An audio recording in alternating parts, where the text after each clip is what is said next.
Anda masih bersama kami di Berita Kriminal Borgol.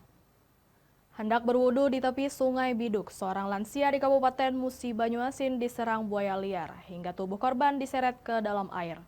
Korban ditemukan tewas dengan kondisi luka robek hampir di sekujur tubuh. Warga Desa Tanjung Dalam, Kecamatan Keluang, Musi Banyuasin mendadak heboh adanya peristiwa seorang pria lansia diserang buaya liar. Korban tenggelam diseret ke Sungai Biduk.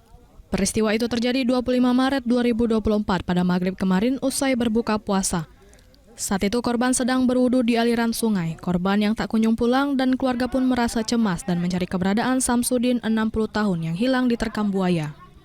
Saksi mata yang berada di sekitar lokasi menyatakan korban diterkam buaya liar di sungai ketika hari mulai gelap.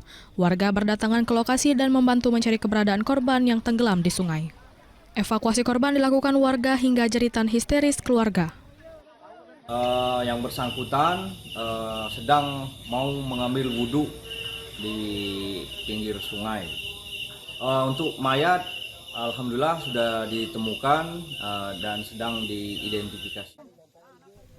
Dari Musi Banyuasin, Edil Sari, iNews melaporkan.